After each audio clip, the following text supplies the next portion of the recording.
Hello friends, welcome to my channel. Picture अभी बाकी है। और दोस्तों, आज की हमारी मूवी है कलेक्टर्स। ये मूवी एक बहुत ही अच्छी Korean adventure crime drama thriller movie है। इस मूवी की IMDb रेटिंग 6.1 है। और दोस्तों, इस मूवी में आपको कई सारे सरप्राइज भी देखने को मिलेंगे, इसलिए वीडियो पूरा देखिएगा और अंत तक देखिएगा। साथ ही साथ हमारे इस वीडियो को लाइक करना बिल्कुल ना भूलिएगा। तो दोस्तों, मूवी की शुरुआत में हम वांगी नाम के आदमी को देखते हैं, जो कि एक ट्रेजर हंटर था। मांगी खजाने को खोजने के लिए एक पहाड़ी के ऊपर जाता है और तभी मांगी देखता है कि वहाँ पर पहले से किसी ने खोद रखा था और वापस उस गड्ढे को मिट्टी से मूंद दिया था। फिर भी मांगी उस जगह पर रॉड डालकर पता लगाने लगता है, पर वो रॉड अंदर ही फंस जाती है और बहुत कोशिश करने के बाद मांगी उस रॉड को बाहर निकाल पाता है। मांगी को उस जगह पर कुछ अजीब लगता है। तब मांगी उस किए हुए गड्ढे पर अपने कान लगाकर देखता है। तभी मांगी को गड्ढे के अंदर से किसी बच्चे की रोने की आवाज आ रही थी। ये सुनते ही मांगी जल्दी जल्दी उस जगह को खोदने लगता है। अब दोस्तों, मूवी के अगले सीन में हमें साउथ कोरिया का बहुत ही फेमस बुद्धिस्ट टेम्पल बताया जाता है, जहाँ पर रात के समय में टेम्पल में रहने वाले दो शिष्य वहाँ से गुजर रहे थे। तभी वो लोग एक दूसरे शिष्य को वहाँ पर रात में झाड़ू लगाते हुए देखते हैं। उस झाड़ू लगाने वाले शिष्य का नाम डोंग गो था। तब उन दो शिष्यों में से एक शिष्य डोंग गो से पूछता है, तुम इतनी रात तक काम क्यों कर रहे हो? क्या तुमने कुछ खाना खाया? तब डोंग गो कहता है, मैंने सुना है प्राचीन कब्रों को लूटने वाले लोगों ने बेहुंग टेम्पल की कब्र को खोदकर उसे भी लूट लिया और यहाँ पर बुद्ध की इतनी कीमती प्राचीन मूर्ति रखी है। मुझे डर है कि वो लुटेरे उसे न ले जाए। तब उनमें से एक शिष्य कहता है, तुम पहले जाकर कुछ खा लो, फिर यहाँ की देखभाल कर लेना। उन दोनों शिष्य के वहाँ से जाने के बाद डोंग गो अपने जेब से चोको पाई निकाल के खाने लगता है। अब मूवी में आगे हमें अगले दिन सुबह का सीन बताया जाता है, जब मीनार के अंदर छुपाई हुई वो मूर्ति चोरी हो चुकी थी और वहाँ पर पुलिस डिटेक्टिव ओ भी पहुँच चुके थे इस केस की छानबीन करने। डिटेक्टिव ओ मीनार के नीचे जहाँ पर वो मूर्ति रखी हुई थी उस जगह को चेक करते हैं, तो वहाँ पर उन्हें चोको पाई का खाली पैकेट मिलता है। उसे देखकर डिटेक्टिव ओ कहते, तो उस चोर ने फिर से चोरी कर ली। आगे डोंग गोंग नाम का वो लड़का जिसने उस बुद्धा के स्टेचू को चुराया था, वो उस मूर्ति को लेकर एक पाउन शॉप पर जाता है, जहाँ पर कीमती पुरानी चीजों को बेचा जाता था। डोंग गो उस स्टोर के मालिक को वो बुद्धा की मूर्ति दिखाता है। तब वो दुकान का मालिक उस मूर्ति के लिए डोंगो को $20,000 तक देने के लिए तैयार हो चुका था, पर डोंगो को उस स्टोर मालिक की डील पसंद नहीं आती और वो उस मूर्ति को लेकर वहाँ से निकल जाता है। उसी तरह डोंगो एक दूसरे दुकानदार के पास जाता है, पर डोंगो उसे भी मूर्ति देने के लिए तैयार नहीं था और वो मूर्ति लेकर वहाँ से निकल जाता है। मूवी के अगले सीन में हमें सेंग गिल नाम के आदमी को बताया जाता है, जो कि CEO होता है स्काई होटल और कैसीनो ग्रुप का। सेंग गिल ने उसके एक होटल में एक सीक्रेट वॉल्ट रूम बनाया था, जिसे पार्क नाम का आदमी सेंग गिल को बताता है और वो उस वॉल्ट की खूबियां भी बताता है। सेंग गिल के साथ सेही नाम की लड़की भी थी, जो उसके लिए काम किया करती थी। पार्क सेंग गिल को वो वॉल्ट दिखाते हुए कहता है, यदि कोई इस वॉल्ट में घुसने की कोशिश करेगा तो मोशन सेंसर उस आदमी की फोटो ले लेंगे। वॉल्ट रूम के दरवाजे पर बायोमेट्रिक लॉक लगा है। बायोमेट्रिक लॉक ओपन करने के बाद वॉल्ट का पहला दरवाजा ओपन हो जाता है। जैसे ही पहला दरवाजा ओपन होगा, तब आपके मोबाइल पर एक पासवर्ड आ जाएगा। जैसे ही पासवर्ड डाल के आप लॉक ओपन करेंगे, वैसे ही आपको एक की होल दिखाई देगा और इस चाबी के जरिए आप उस की होल वाले लॉक को ओपन कर सकते हैं। आगे सेंग गिल वो चाबी लेकर उस लॉक को ओपन कर देता है।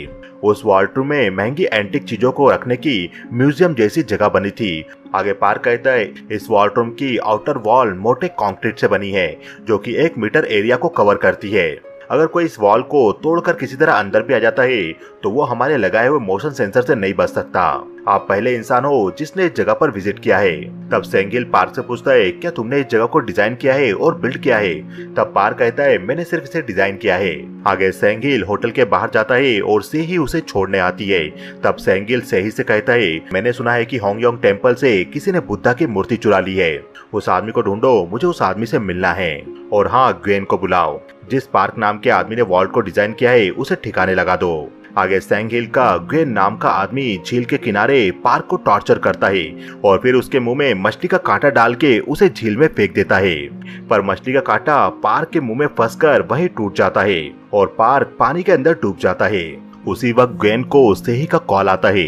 तब सेही कहती है कि हमें टेम्पल से चुराई हुई वो बुद्धा की मूर्ति चाहिए, जल्दी उसका पता लगाओ। सेही के कॉल के बाद ग्वेन अपने आदमियों को लेकर झील से चला जाता है और सेही दूर खड़े होकर ग्वेन और उसके आदमियों को सचमुच देख रही थी। आगे मूवी में हमें वापस डोंगो को दिखाया जाता है। वो अभी भी उस बुद्धा की मूर्ति को लेकर पाउन शॉप पर घूम रहा था। तभी डोंगो को ग्वेन और उसके आदमी घेर लेते हैं। आगे ग्वेन डोंगो को वो मूर्ति दिखाने के लिए कहता है जो उसने टेम्पल से चुराई थी। तब डोंगो ब्लैक पॉलिथीन से निकालकर ग्वेन को मूर्ति दिखाता है। आगे ग्वेन डोंगो के पास आकर बैठता है और उसे कहता है कुछ लोग तुमसे मूर्ति लेना चाहते हैं और इसके लिए वो लोग तुम्हारी जान भी ले सकते हैं। ऐसा कहकर ग्वेन डोंगो को कॉफी बनाकर देता है और डोंगो कॉफी का कप उठाकर कहता है यदि मुझे कोई मारना चाहता है तो मैं इस मूर्ति को उसे ऐसे ही दे दूंगा। ये कहकर डोंगो उस गर्म कॉफी का कप ग्वेन के चेहरे पर दे मारता है और किसी तरह डोंगो ग्वेन के आदमियों के बीच से उस रूम से बचकर निकल जाता है। भागते हुए डोंगो बाहर एक लड़की से टकराकर गिर जाता है और वो वहां से फिर से भागने लगता है। ग्वेन के आदमी भी डोंगो का पूरे मार्केट भर में पीछा करते हैं। तभी डोंगो के पीछे भागते हुए ग्वेन के आदमियों को डिटेक्टिव ओ देख लेते हैं जो वहीं पर मौजूद थे। आगे डोंगो भागते हुए एक गली में चला जाता है जहां पर दोनों तरफ से उसे ग्वेन के आदमी घेर लेते हैं। तब ग्वेन भी वहां पर पहुंच जाता है और वो डोंगो को मारकर उससे वो मूर्ति वाली पॉलिथीन ले लेता है। तभी वहां पर डिटेक्टिव ओ आकर ग्वेन को रुकने के लिए कहते हैं। डिटेक्टिव ओ को देखकर ग्वेन कहता है डिटेक्टिव आप यहाँ पर। तभी डोंगो खड़ा होकर डिटेक्टिव ओ से कहता है क्या आप डिटेक्टिव हो? ये देखिए ये लोग मुझे मार रहे हैं और ये लोग मुझे मारकर मुझसे मूर्ति छीनना चाहते थे। इस प्लास्टिक बैग पे देखिए इसमें मेरी मूर्ति है। तब डिटेक्टिव ओ ग्वेन से वो पॉलिथीन मांगता है। ग्वेन उन्हें वो पॉलिथीन नहीं दे रहा था। तब डिटेक्टिव ओ ग्वेन से वो पॉलिथीन छीन लेते हैं और वो पॉलिथीन को खोल के देखते तो उसके अंदर एक बुद्धा की दूसरी मूर्ति थी जो मूर्ति साफ साफ बाजार से खरीदी हुई दिखाई दे रही थी। तब डोंगो कहता है देखिए यही वो मूर्ति है। मैंने इन्हें कहा था कि मैंने इसे सुपरमार्केट से खरीदा है पर इन्होंने मेरी बात पर विश्वास नहीं किया। अगर ये भी उस सुपरमार्केट का पता जानना चाहते हैं तो ये मुझे कॉल कर सकते हैं। ऐसा कहकर डोंगो ग्वेन के हाथ में अपना कार्ड रख देता है और डोंगो वहां से निकल जाता है। आगे हमें हायरी नाम की लड़की को बताया जाता है जिसके पास वैसी ब्लैक कलर की पॉलिथीन थी जिसके अंदर वो बुद्धा की असली मूर्ति थी। एक्चुअल में डोंगो भागते हुए जिस लड़की से टकराया था वो हायरी थी और उसी समय डोंगो ने अपनी ब्लैक पॉलिथीन को हायरी की पॉलिथीन से चेंज कर दिया था। अब मूवी में आगे हमें हायरी को दिखाया जाता है जो अपनी चोट पर दवाई लगा रही थी और हायरी डोंगो से कहती है तुम्हें मुझे इतनी तेज धक्का नहीं देना था। तब डोंगो कहता है तो तुम्हें मिनी स्कर्ट की जगह पैंट पहनकर वहां पर आना था। तब हायरी वहीं बैठे मांगी नाम के अपने पिता से कहती है डैड मुझे कुछ पैसा दो ना, मुझे कुछ पैंट खरीदनी है। एक्चुअल में हायरी, मांगो और डोंगी ये तीनों एक साथ एक ही घर में रहा करते थे। हायरी डोंगो की मुंह बोली बहन थी और मांगी हायरी का असली पिता था जिसने डोंगो को गोद लिया था। अब दोस्तों मांगी वही आदमी था जो मूवी की शुरुआत में एक पहाड़ पर जाता है जिसे गड्ढे के अंदर से किसी के चीखने की आवाज आती है और वो उस जगह को खोदने लगता है। तभी डोंगो के फोन पर एक कॉल आता है। एक्चुअल में ये कॉल ग्वेन का ही था जो डोंगो को उस मूर्ति के डील के लिए बुला रहा था। डोंगो भी उस मूर्ति को लेकर ग्वेन की बताई हुई जगह पर पहुंचता है और वो वहां ग्वेन से मिलकर कहता है तो चलो बताओ इस मूर्ति को कौन खरीदना चाहता है। तभी वहां पर एक बायर अपने आदमियों के साथ आता है। ग्वेन उस बायर से मिल ही रहा होता है तभी वहां पर सेही भी आ जाती है और सेही को देखकर ग्वेन का चेहरा उतर जाता है। वो बायर ग्वेन को सेही से मिलवाता है। तब सेही कहती है मैं ग्वेन से पहले भी मिल चुकी हूँ, मैं इसे अच्छी तरह से जानती हूँ। अब मुझे वो मूर्ति चेक करनी है जिसे हम बाय करने आए हैं। आगे से ही उस बुद्धा की मूर्ति को डिटेल में चेक करती है। आगे से ही डोंगो को उस मूर्ति की डील के लिए एक कसिनो में ले जाती है और एक रूम में ले जाकर सेही का आदमी डोंगो को $200,000 की चिप्स देता है। सेही कहती है तुम कसिनो में जाकर इन चिप्स को कैश में कन्वर्ट कर सकते हो। तब डोंगो भी सेही को मूर्ति दे देता है पर डोंगो उन सारी चिप्स को कैश में कन्वर्ट ना करवा के $200 की सारी चिप्स की कसिनो में बेट लगा देता है और डोंगो वहां पर सारा पैसा वापस हार जाता है। सेही भी ये सब देख रही थी। तब डोंगो सेही के पास जाकर कहता है अब मेरे पास और पैसा नहीं बचा, क्या तुम मुझे सबवे स्टेशन तक छोड़ दोगी? तब सेही कहती है यहाँ पर बहुत अच्छा खाना मिलता है, क्या तुम पहले मेरे साथ डिनर करना चाहोगे? आगे सेही डोंगो के साथ डिनर कर रही थी। तब सेही डोंगो से कहती है मेरे पास तुम्हारे लिए एक जॉब है, क्या तुम करना चाहोगे? आगे से ही डोंगो को अपनी कार की चाबी देती है और कहती है तुम जाकर देखो कार कैसी है। डोंगो भी रेस्टोरेंट से निकलकर कार में बैठता है। तभी डोंगो को कुछ फोटोज दिखाई देते हैं। ये फोटो एक्चुअल में गोगोरिया नाम के मकबरे की जगह के थे। तभी डोंगो को सेही का कॉल आता है और सेही कहती है क्या तुम ये काम करने के लिए रेडी हो? डोंगो कहता है हाँ, इस काम को करने में बहुत मजा आने वाला है। आगे हमें जॉन्स नाम के आदमी को दिखाया जाता है जो टूरिस्ट प्लेस पर लोगों को प्रोडक्ट बेचने की कोशिश कर रहा था। तभी वहाँ पर डोंगो और हायरी आते हैं और हायरी जॉन्स को देखकर कहती है क्या आप ही डॉक्टर जॉन्स हो जिसने शीला किंगडम के प्राचीन मकबरे से दीवार पर गड़ी हुई कलाकृति चुराई थी और अपने घर की दीवार पर लगा दी थी। क्या आप वही डॉक्टर जॉन्स हो? तब जॉन्स अपनी छाती चौड़ी करके कहता है, हाँ मैं वही हूँ। तब डोंगो जॉन्स को गोगोरियो मकबरे के फोटो दिखाता है और हैरी कहती है, हमें इस मकबरे के दीवार पर बने हुए आर्टिफैक्ट चाहिए, क्या आप हमारे लिए ये काम कर सकते हो?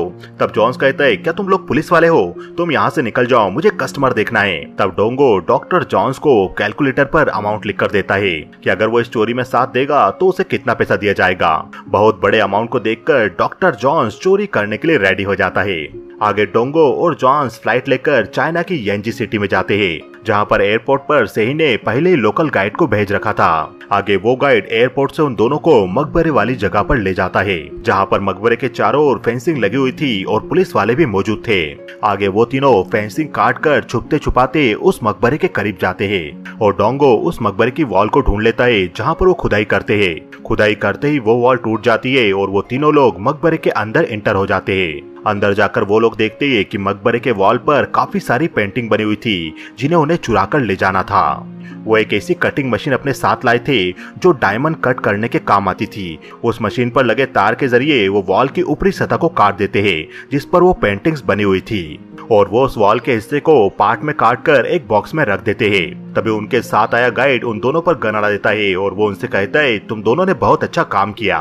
तभी डोंगो अपने पास से एक टूल निकालकर फेंकता है जिससे उस गाइड की गन नीचे गिर जाती है। डोंगो और जॉन्स दोनों उस गाइड से लड़ने लगते हैं। आखिर में डोंगो उस गाइड के सर पर हमला करके उसे बेहोश कर देता है। तभी उस गाइड के मोबाइल पर एक कॉल आ रहा था और उस कॉल को डोंगो अटेंड कर लेता है। दूसरी तरफ से आवाज आती है, क्या काम खत्म हो गया? मिस्टर सेंगिल वेट कर रहे। इस बात को सुनकर डोंगो समझ जाता है सेंगिल ही ये सब करवा रहा है, जिसके लिए सही काम क्या करती थी। आगे पोर्ट पर एक कंटेनर खोला जाता है जिसके अंदर डोंगो और जॉन्स मौजूद थे। बाहर से ही भी अपने आदमियों के साथ खड़ी हुई थी। सेही डोंगो से पूछती है, क्या तुमने काम खत्म कर दिया? तब जॉन सेही को उस वॉल पेंटिंग का एक हिस्सा दिखाता है। तभी डोंगो की नजर पीछे खड़ी हुई कार पर पड़ती है और डोंगो समझ जाता है उस कार के अंदर सेंगिल मौजूद है।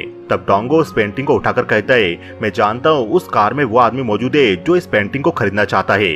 अगर तुम बाहर आकर मेरे साथ डील करोगे तो ही मैं इस पेंटिंग को बेचूंगा, नहीं तो यहीं पर फेंक कर इसे तोड़ दूंगा। यह सुनकर सेंगिल कार से बाहर आकर उस वॉल पेंटिंग को देखता है और सेंगिल डोंगो से कहता है, सही तुम्हारा पेमेंट कर देगी। तब डोंगो कहता है, लेकिन मैं तुम्हें तभी बेचूंगा जब तुम मुझे कैश पेमेंट दोगे। ये सारी बातें सुनकर सेंगिल कहता है, तुम काफी चालाक हो। तब डोंगो कहता है, मुझे भी आप काफी पसंद आए, मैं आपके और सेही के लिए डील करता हूँ। डोंगो सेंगिल से हाथ मिलाने के लिए अपना हाथ आगे बढ़ा देता है। तब सेंगिल भी उससे हाथ मिलाता है। तभी डोंगो को सेंगिल के हाथ पर एक निशान दिखाई देता है जिससे उसे अपने बचपन की घटना याद आ जाती है। जब डोंगो एक छोटा बच्चा था तब उसके पिता डोंगो के साथ आर्टिफैक्ट्स ढूंढ रहे थे और डोंगो के पिता डोंगो को एक छोटी सुरंग के अंदर जाने के लिए कहते हैं। तब डोंगो छोटा होने के कारण आसानी से उस सुरंग के अंदर चला जाता है और वो गुफानुमा सुरंग के अंदर से एक आर्टिफैक्ट उठाकर बाहर ले आता है। पर बाहर उस छोटे बच्चे डोंगो को अपने पिता कहीं नजर नहीं आते। उस छोटे बच्चे डोंगो को ऊपर सेंगिल दिखाई देता है। सेंगिल कहता है, तुम्हारे पिता ऊपर है, पहले तुम मुझे दे दो, मैं तुम्हारे पिता को नीचे भेजता हूँ। डोंगो सेंगिल को वो आर्टिफैक्ट्स देता है। तभी वो उसके हाथ में निशान देख लेता है और आर्टिफैक्ट्स लेते ही सेंगिल डोंगो के पिता को नीचे फेंक देता है। सेंगिल ने डोंगो के पिता को पहले ही मार दिया था। डोंगो अपने पिता को देखकर रोने लगता है। तभी सेंगिल डोंगो के लिए एक चौको पाई का पैकेट नीचे फेंकता है और सेंगिल मिट्टी से उस गड्ढे को बूंद देता है जिसके अंदर डोंगो और उसके पिता थे। अब डोंगो बड़ा हो चुका था और सेंगिल को देखकर उसे बचपन की घटना याद आ जाती है। बाद में मांगी ने डोंगो को उस गड्ढे से निकाला था, जो सीन मूवी की शुरुआत में हमें दिखाया गया था। अब डोंगो मांगी को अपना पिता और मांगी की बेटी हायरी को अपनी बहन मानता था और वो उन्हीं के साथ रहता था। सेंगिल के साथ वो पेंटिंग बेचने की डील करने के बाद अब डोंगो अपनी फैमिली के साथ एंजॉय कर रहा होता है।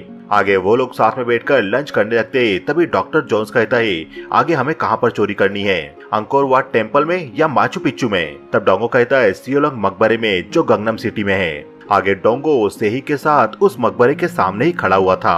पर तुम्हें पता है ना, सियोलोंग मकबरे को 1592 में जापानीज इन्वेजन के दौरान पहले भी लूटा जा चुका है, तो तुम इसे वापस क्यों लूटना चाहते हो? इसके अंदर बॉडी भी नहीं है, ये पूरी तरह से खाली पड़ा हुआ है। तब डोंगो कहता है, सब यही जानते हैं कि जापानीज लोगों ने पहले इस मकबरे को लूट लिया है, पर मुझे पता है उस मकबरे के नीचे अभी भी कीमती शाही तलवार मौजूद है। आगे डोंगो सेंगिल को भी उस तलवार की हिस्ट्री और उस तलवार के बारे में बताता है। तब सेंगिल कहता है लेकिन इतिहासकार तो बोलते हैं वो तलवार युद्ध के दौरान टूट गई थी। तब डोंगो कहता है लेकिन ये सही फैक्ट नहीं है, उस तलवार को गुप्त रूप से शाही खजाने को दे दिया गया था और 1598 में जब आक्रमण समाप्त हुआ तब उस समय के तत्कालिक राजा सोंजो मृत राजा सेंगजोंग को सम्मान देना चाहते थे, इसलिए उन्होंने उस तलवार को शाही खजाने से लेकर सियोलोंग मकबरे में दफना दिया था। तब सेंगिल कहता है तो इस तथ्य के लिए तुम्हें मुझे कुछ प्रूफ दिखाना चाहिए। तब डोंगो अपने पास से एक प्राचीन पत्र निकालकर दिखाता है जो पुराने राजाओं द्वारा लिखा गया था। आगे सेंगिल एक एक्सपर्ट को बुलवाकर वो लेटर चेक करवाता है। वो एक्सपर्ट वो लेटर को चेक करके कहता है ये एक शाही आदेश है जो राजा शोंजो के द्वारा लिखा गया है और उन्होंने इसमें लिखा है कि शाही तलवार सियोलोंग मकबरे में रखी गई है। आगे एक्सपर्ट के जाने के बाद सही डोंगो से पूछती है तुम्हें वो लेटर कहाँ से मिला। डोंगो कहता है क्या तुम्हें लगता है बिना प्रूफ के मैं कोई चोरी करने जाऊंगा, पर मुझे लगता है ये शाही तलवार काफी कीमती है। एक बार पहले मैंने एक आदमी को एक प्राचीन पेंटिंग बेची थी और उसने उस पेंटिंग को अपने घर में लगा लिया था। किसी वजह से उसके घर में आग लग गई और वो पेंटिंग भी जल गई। इसलिए मैंने तय किया था कि मैं कभी भी किसी कल्चरल आर्टिफैक्ट्स को ऐसे किसी को कभी नहीं बेचूंगा। मुझे ये तलवार एक ऐसे आदमी को बेचनी है जो इसे म्यूजियम जैसी जगह में सजा कर रखे। तब वही बेटा सेंगिल कहता है क्या तुम वाइन पीना चाहोगे। आगे सेंगिल सेही के साथ डोंगो को अपने वाइन रूम में ले जाता है और वही वाइन रूम में उसके वॉल्ट रूम का खुफिया दरवाजा था। सेंगिल डोंगो को अपने सीक्रेट वॉल्ट रूम में ले जाता है जहाँ पर उसने अपने प्राचीन आर्टिफैक्ट सजा कर रखे थे। डोंगो उन सभी आर्टिफैक्ट्स को देखकर उनकी तारीफ करता है। तभी सेंगिल डोंगो पर गन अड़ा देता है। तब सेंगिल कहता है तुम मेरी वॉल्ट क्यों देखना चाहते थे, तुम्हारी बातों से लगा कि तुम मेरी सीक्रेट वॉल्ट के बारे में जानते थे और तुम बातों के जरिए मुझे फोर्स कर रहे थे कि मैं तुम्हें यहाँ पर लेकर आऊं। तब डोंगो कहता है मैं देखना चाहता था कि यहाँ पर कुछ चोरी करने लायक है या नहीं, ताकि मैं सियोलोंग कब्र खोदने की बजाय इस वॉल्ट में चोरी करने आऊं। पर मुझे पता चल चुका है कि इस वॉल्ट में चोरी करना इम्पॉसिबल है। तब सेंगिल अपनी गन नीचे करके कहता है मुझे शाही तलवार किसी भी हालत में चाहिए। तब डोंगो कहता है लेकिन वो तलवार आपको थोड़ी महंगी पड़ेगी और कोरियन कल्चर फाउंडेशन के चेयरमैन होने के नाते आपको तो पता होना चाहिए कि जल्द ही सरकार सियोलोंग मकबरे में खुदाई करने वाली है। आगे से ही सेंगिल को जानकारी देती है 1 जुलाई से सरकार सियोलोंग मकबरे में खुदाई करने वाली है क्योंकि बारिश में इस एरिया में बाढ़ का खतरा है, इसलिए गवर्नमेंट अंडरलाइन पाइपलाइन को देखने वाली है ताकि ज्यादा पानी आने के कारण मकबरे को कोई खतरा ना हो। तब सेंगिल कहता है डोंगो को किसी भी चीज की जरूरत पड़े उस जरूरत को पूरा करो, हमें वो तलवार किसी भी हालत में चाहिए। अब दोस्तों मूवी में आगे हमें शॉवेल लेग नाम के आदमी को दिखाया जाता है जो जेल से छूटकर बाहर आ रहा था। तभी उसके पास जॉन्स अपनी कार लेकर आ जाता है और कार में बैठी हायरी लेग को कहती है क्या आप ही का नाम शॉवेल लेग है, आप वही हो ना जिसने कोल माइन की अकेले खुदाई कर दी थी, तुमने 500 मीटर खुदाई एक मंथ में कर दी थी अपने बेडरूम से हाईवे तक ताकि तुम पाइपलाइन से ऑयल निकाल सको। और डोंगो कहता है क्या तुम हमारे साथ एक प्रोजेक्ट में काम करना चाहोगे। तब लेग नाम का वो आदमी कहता है अब से मैं कोई भी इनलीगल काम नहीं करूंगा। लेग वहाँ से जाने लगता है तभी वहाँ से साइकिल से एक लड़की गुजरती है और लेग उस लड़की को देखने लगता है। तब डोंगो कहता है यदि मैं तुम्हारी किसी लड़की के साथ ब्लाइंड डेट फिक्स करा दूं तो क्या तुम हमारे साथ काम करोगे। ये सुनते ही लेग नाम का वो आदमी उनकी कार में आकर बैठ जाता है।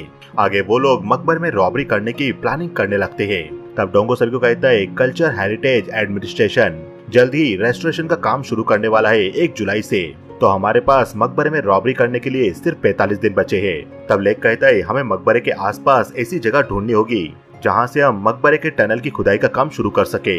वो लोग मकबरे के दूसरी ओर बनी कॉफी शॉप को चुनते हैं और गेन उस कॉफी शॉप वाली लेडी को डराकर पैसा देकर उस कॉफी शॉप पर कब्जा कर लेता है। इसी तरह गेन मकबरे के सामने बने एक बार के मालिक को मारकर उस पर भी कब्जा जमा लेता है। उन्होंने डिसाइड किया था कि वो खुदाई का काम सिर्फ रात ही में करेंगे और रात में जब कस्टमर बार में आया करेंगे तो बाहर खड़े बाउंसर उन्हें वापस भेज दिया करेंगे।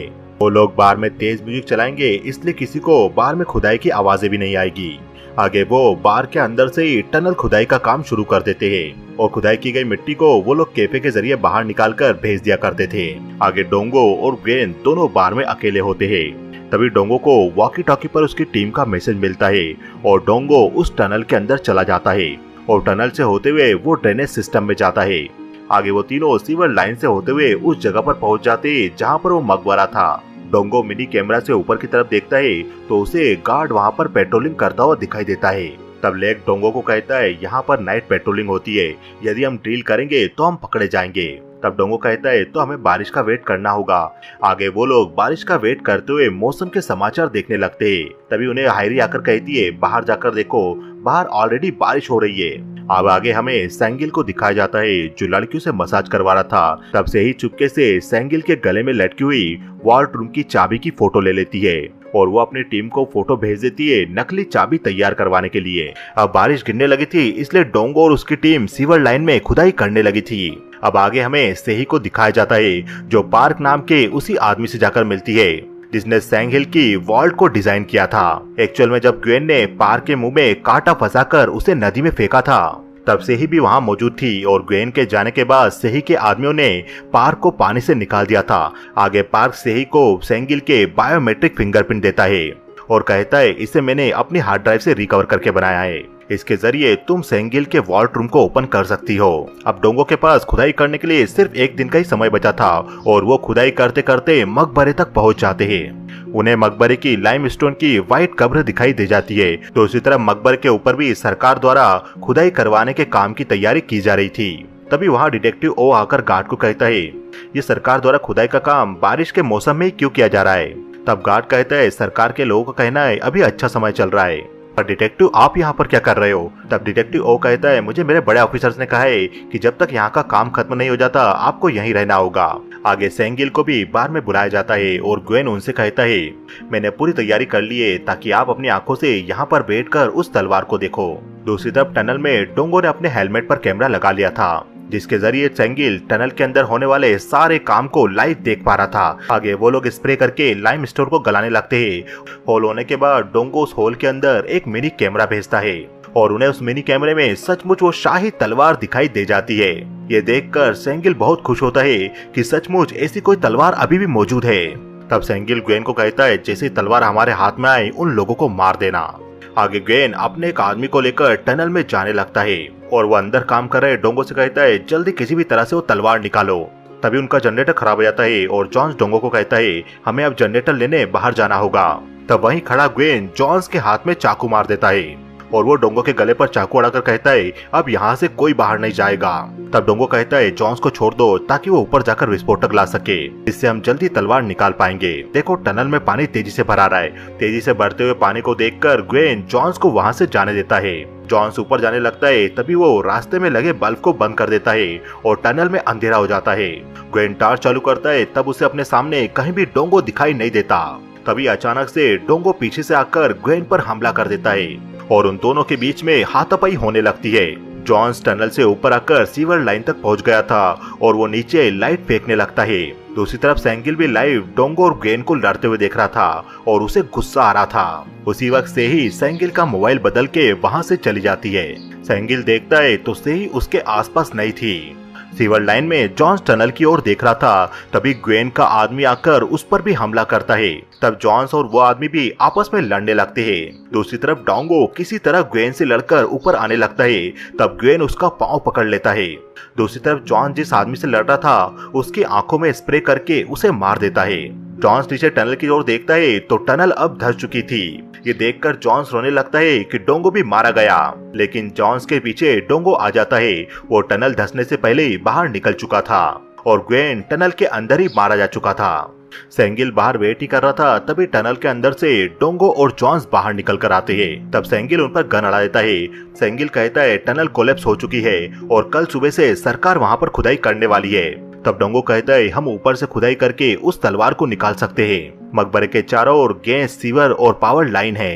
क्या हो यदि हम गैस पाइपलाइन और पानी की पाइपलाइन को डैमेज करें, तब चारों ओर अफरा तफरी मच जाएगी और इसका फायदा उठाकर हम मकबरे वाले एरिया में जा सकते हैं। आगे मकबरे के बाहर जो सीवर लाइन थी उसके अंदर से अचानक से पानी बाहर की ओर आने लगता है और गाड़ियां आपस में टकराने लगती है, जिसके कारण पूरी रोड पर जाम हो जाता है और डिटेक्टिव ओ खाना खाते हुए गार्ड को ड्रिंक करवाने लगता है। दूसरी तरफ मकबरे के सामने वाली पूरी रोड जाम हो चुकी थी। वहां पर फायर डिपार्टमेंट वाले और एम्बुलेंस वाले पहुंच चुके थे स्थिति को संभालने के लिए। तभी डोंगो जॉन्स के साथ अपनी गाड़ियां लेकर मकबरे की तरफ जाने लगता है। मकबरे का गार्ड उनसे कहता है आप कौन हो, आपको यहाँ पर आने की इजाजत नहीं है। तब जॉन्स कहता है तुम्हें पता नहीं चला रोड पर क्या चल रहा है, इसलिए हमें मकबरे को प्रिजर्व करने के लिए भेजा गया है। आपको कोई कॉल नहीं आया, क्या आपने ड्रिंक कर रखी है? तब वो गार्ड जॉन्स की ऐसी बातें सुनकर उनकी गाड़ियों को अंदर जाने देता है। उसे लगता है कि उसे आगे से फोन आया होगा पर उसने अटेंड नहीं किया होगा। आगे जॉन्स और डोंगो मकबरे की जगह पर एक बड़ा बैनर लगा देते हैं ताकि ऐसा लगे कि सरकार द्वारा अंदर प्रिजर्वेशन का काम चालू किया गया है। सेंगिल भी वहां पर पहुंच चुका था और बुलडोजर के जरिए उस जगह पर खुदाई की जाने लगती है। दूसरी तरफ सेही भी होटल में जाकर सेंगिल की वॉल्ट की तरफ जाने लगती है और उसे पार्क ने वॉल्ट का बायोमेट्रिक लॉक खोलने के लिए आंखों के लेंस और फिंगरप्रिंट दिए थे, उसके जरिए वो बायोमेट्रिक लॉक ओपन कर देती है। सेही ने पहले ही सेंगिल का फोन चुरा लिया था तो उस तक इसकी नोटिफिकेशन नहीं पहुंच पाती। दूसरी तरफ खुदाई करके डोंगो ने भी वो कब्र निकाल ली थी जिसके अंदर वो तलवार थी और डोंगो सेंगिल से कहता है क्या आप ये बॉक्स ओपन करके उस तलवार को सबसे पहले हाथ लगाना चाहोगे। सेंगिल नीचे जाकर वो बॉक्स ओपन करता है पर उसमें उसे वो तलवार दिखाई नहीं देती। तब सेंगिल डोंगो पर वो गन लाकर पूछता है तुमने वो तलवार कहाँ पर छुपाई, बताओ नहीं तो मैं तुम्हें मार दूंगा। तब डोंगो कहता है क्या वो तलवार मेरी जान से ज्यादा कीमती है। तब सेंगिल कहता है तुम्हारे जैसे 1000 रॉबर को भी मैं उस तलवार पर कुर्बान कर सकता हूँ। डोंगो कहता है जिस तरह से तुमने उस गरीब रॉबर और उसके बच्चे को किया था, उन्हें जिंदा जमीन में दफना दिया था, तुम्हें याद आया वो बच्चा मैं ही था। तब सेंगिल कहता है विश्वास नहीं होता तुम जिंदा बच गए, अब मुझे बताओ वो शाही तलवार कहाँ पर है। तब डोंगो हंसते हुए कहता है तुम्हें अभी भी लगता है कोई ऐसी तलवार है, तुम उस तलवार के पीछे भागते हुए इस कब्र तक पहुंच गए। दूसरी तरफ से ही भी वॉल्ट रूम में जाती है तो वो देखती है वहाँ के सारे आर्टिफैक्ट्स पहले ही चुरा लिए गए थे और सेही को वहाँ पर डोंगो का नाम लिखा हुआ लेटर मिलता है। आगे डोंगो सेंगिल को एक पिक्चर दिखाता है जिस पिक्चर में उसकी वॉल्ट के अंदर हायरी और उसके पिता मांगी मौजूद थे जिन्होंने सेंगिल की वॉल्ट पहले ही लूट ली थी। ये देखकर सेंगिल डोंगो पर फायर करता है, तभी बुलडोजर से उनके ऊपर मिट्टी गिराई जाने लगती है और डोंगो सेंगिल को धक्का देकर उससे वो गन छीन लेता है। आगे डोंगो रस्सी के जरिए ऊपर चला जाता है और सेंगिल उस गड्ढे में रह जाता है और वो लोग सेंगिल के ऊपर मिट्टी डालकर सेंगिल को वहीं दफनाने लगते हैं। अब आगे हमें कल्चरल हेरिटेज डिपार्टमेंट की बिल्डिंग दिखाई जाती है जिस बिल्डिंग के बाहर किसी ने ट्रक खड़े कर दिए थे। जब गार्ड उस ट्रक को ओपन करते तो उसके अंदर वो सारे आर्टिफैक्ट्स मौजूद थे जो सेंगिल ने इतने सालों से चुरा चुरा कर अपनी वॉल्ट में इकट्ठा किए थे। डोंगो और उसकी टीम ने वो सारे आर्टिफैक्ट सेंगिल की वॉल्ट से चुरा कर कल्चरल हेरिटेज सरकार के डिपार्टमेंट के हाथ में सौंप दिए थे। वहाँ पर ये सब खड़े होकर डिटेक्टिव ओ भी देख रहे थे। डिटेक्टिव ओ के साथ मिलकर ही डोंगो ने इस काम को अंजाम दिया था। जिस तरह से डोंगो की टीम ने मकबरे को लूटने की प्लानिंग की थी उसी तरह से उसकी टीम ने सेंगिल की वॉल्ट को लूटने की भी प्लानिंग की थी। उन्होंने सेंगिल की होटल के पास एक फ्लैट लिया था जहां से उन्होंने होटल तक की टनल बनाई थी। मांगी और हायरी उन दोनों ने उस टनल में काम किया था और लेग मकबरे की टनल खुदवाने के साथ साथ मांगी और हायरी की भी हेल्प कर रहा था और टनल के जरिए वो लोग वॉल्ट में पहुंच जाते हैं। उन्होंने एक्सपर्ट को भी पैसा देकर उसे सेंगिल के सामने झूठ बुलवाया था कि वो शाही तलवार अभी भी उस मकबरे में है और हायरी की हेल्प से उन लोगों ने कब्र के अंदर वाला वो तलवार वाला वीडियो बनाया था जो उन्होंने सेंगिल को धोखा देकर दिखाया था कि वो शाही तलवार अभी भी कब्र में है। सभी लोग ये सब करके बहुत खुश थे पर लेग बहुत दुखी था। उन्होंने सारी आर्टिफैक्ट सरकार को सौंप दिए थे। आगे लेग अपनी टीम से कहता है मुझे ये काम करके अच्छा लगा कि हमने सरकार को देश की धरोहर सौंपी, पर यह जानकर दुख हुआ कि हमारे हाथ कुछ नहीं आया। तभी डोंगो अपनी कार रोक देता है और वो लेग को डिक्की के अंदर पड़ा हुआ बॉक्स ओपन करके दिखाते जिसके अंदर बहुत सारा कैश था। मांगी कहता है उस वॉल्ट रूम के अंदर एंटिक पीस के साथ साथ हमें कैश पैसा भी मिला। ये देखकर लेग और जॉन्स दोनों बहुत खुश होते हैं। अब बारिश खत्म होने के बाद सरकार के लोग सियोलंग मकबरे में खुदाई करते हैं और उन्हें राजा की कब्र के अंदर सेंगिल मिलता है जो अभी तक भी जिंदा था और उसकी पहचान स्काई होटल के सीईओ के रूप में कर ली जाती है और उसे हॉस्पिटल भेज दिया जाता है। सेही भी न्यूज चैनल पर आकर स्वीकार कर लेती है कि सेंगिल चोरी किए हुए आर्टिफैक्ट को खरीदकर उन्हें लोगों को बेचा करता था, पर मुझे सेंगिल का सच नहीं पता था कि वो गैर कानूनी काम करता था। इस तरह से सेही अपने आप को लोगों के सामने इनोसेंट बताकर बच जाती है।